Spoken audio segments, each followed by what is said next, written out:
Night falls fast out here. No fire, no food, and you're lost. You need a meal, but remember that trapping and hunting are governed by local laws and seasons, so always check regulations before setting any traps. The best way to catch small game legally and responsibly is with a snare trap. Let's get started. First things first. Snares are effective, but they're not toys. Use them only when it's legal, ethical, and during the appropriate hunting season with proper licensing. Follow all local laws and regulations carefully. Always check for signs of other wildlife before setting up your traps to avoid harming non-target animals.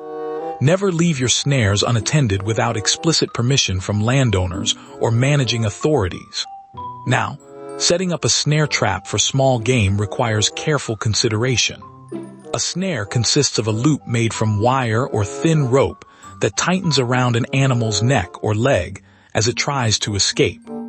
While snares can be effective in catching small game with minimal gear, they must adhere strictly to local laws and seasons, which often limit their use or require specific permits.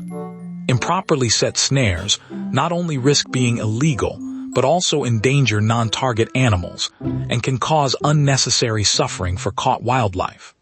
Always ensure that your snare is legal and ethical before setting it up, and consider alternative methods if snares are prohibited in your area.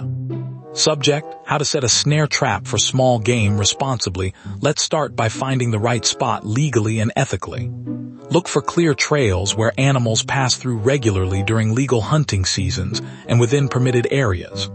Track signs like tracks, scat, and chewed-up bark, but always check local laws before setting any traps.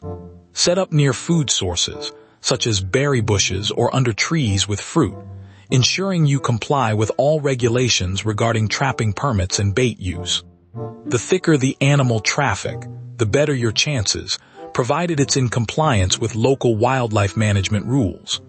Always prioritize animal welfare and follow guidelines to minimize suffering and accidental catches of non-target species. Step 1. Find durable, non-stretching cordage. Opt for natural fibers like stripped vines or strong plant materials. Avoid thin, stretchy options like fishing line that might fail under stress. Ensure the cordage is dry to maintain its strength and integrity. Wet string can snap when an animal pulls against it, making a failed trap setup dangerous and wasteful. Always check local laws before setting any traps to ensure compliance with wildlife regulations and seasons. Step 2. Gather wire or thin rope for your snare loop. If neither is available, you can use natural materials such as tough plant fibers like cattail leaves or reeds, but these require careful preparation. Strip and weave the plant material to create a strong, flexible cord, ensuring it's sturdy enough for trapping small game. Note that setting traps without proper authorization may be illegal in your area, so always check local regulations before proceeding. Step 3. Create the loop. Snare traps must be carefully sized to ensure humane capture of wildlife, while complying with local regulations on trap sizes and materials. For small game like rabbits or squirrels, the snare should ideally form a circle that's about twice the diameter of the animal's neck, but large enough to avoid immediate choking. The material used should be strong yet flexible, allowing for secure placement without slipping off easily. Always check your local laws on trapping before setting any snares and ensure humane capture techniques are followed strictly. Next up, stakes. Use sticks or branches at least half an inch thick to anchor your snare securely so it doesn't move when the animal pulls on it. Drive these into the ground firmly but not too deep, just shallow enough for a quick pullout if you need to check or move your trap. Remember, trapping is governed by local laws and seasons, and obtaining any necessary licenses is crucial before setting traps in the wild. Always ensure that your snare is set ethically and responsibly, considering animal welfare and legal requirements.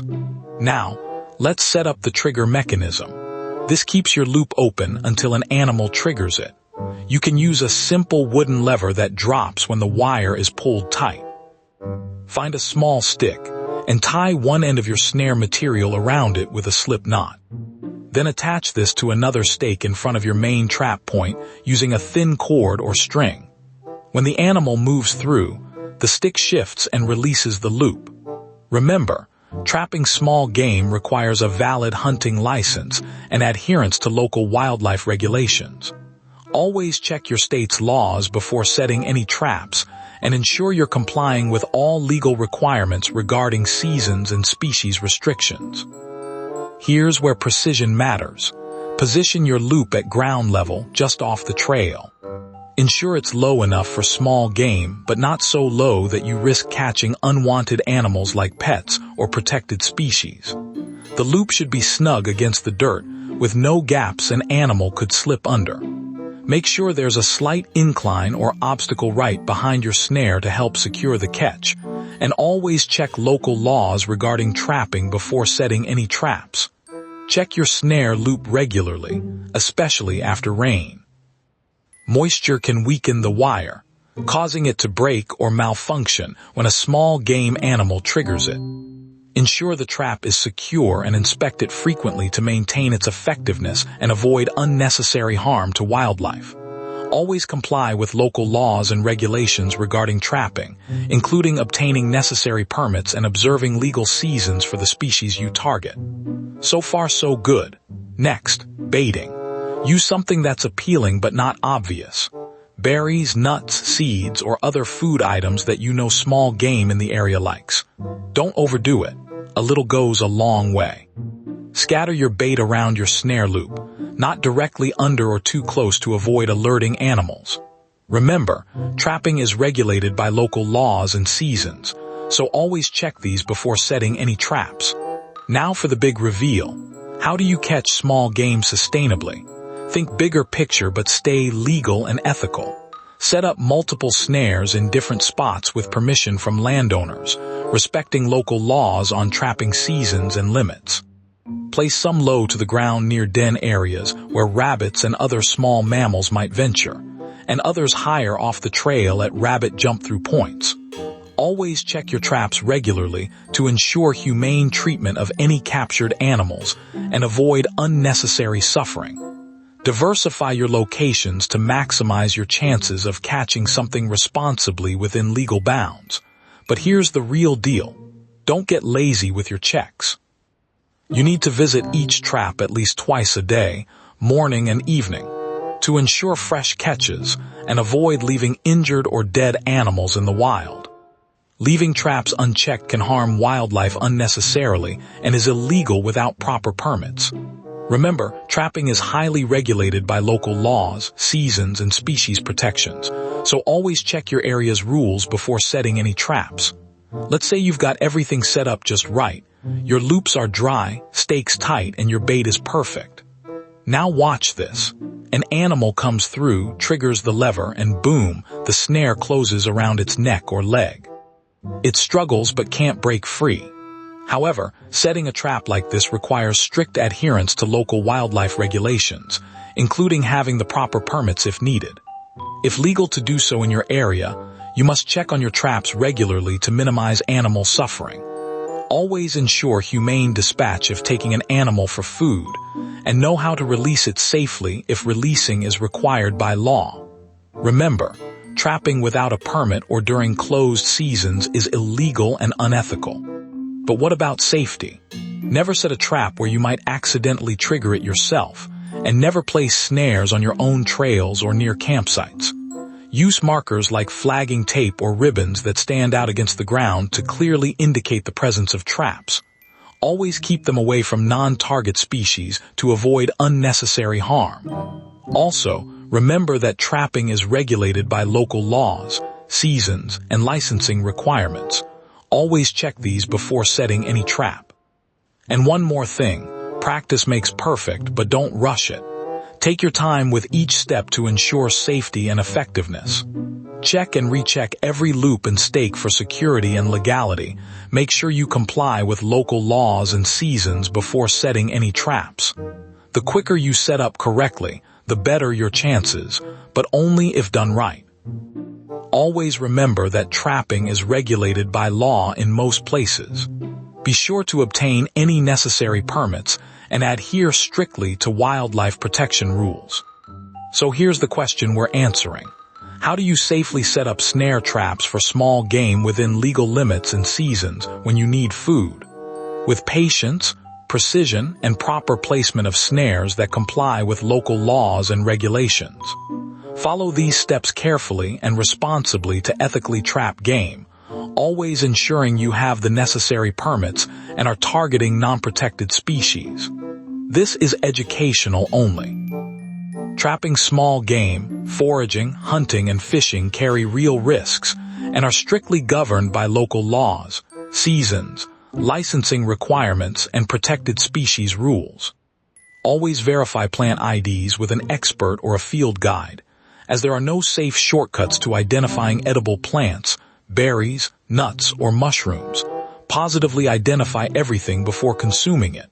Never eat anything you can't 100% identify, and always adhere to local regulations. Stay sharp out there. Let's start by understanding the basic mechanics of a snare trap. A snare is essentially a loop that tightens around an animal's neck or body as it tries to pass through. The key here is ensuring that the loop is just the right size and tensioned correctly so it doesn't catch on anything else but your target. However, before setting any traps, make sure you're familiar with local laws regarding trapping, including required licenses and restrictions on certain species. Always prioritize humane methods to minimize an animal's suffering and ensure compliance with wildlife regulations. First, gather materials carefully and responsibly. You'll need about 3 feet of thin but sturdy wire, fishing line, or strong cord. Natural materials like vines or leather can also be used, provided they're strong enough to safely restrain a small animal without breaking. Always ensure you have the legal right to trap in your area and know local regulations regarding types of traps allowed. Step 1. Find a spot where your target animals frequently pass through, but check local laws first as trapping is regulated in many areas. Look for tracks, droppings, and signs of feeding activity. Small mammals like rabbits often use well-worn paths near water sources or thickets. Remember to set traps only during legal seasons and with the proper licensing. Once you've found your location, set up stakes on either side to keep the snare loop stable.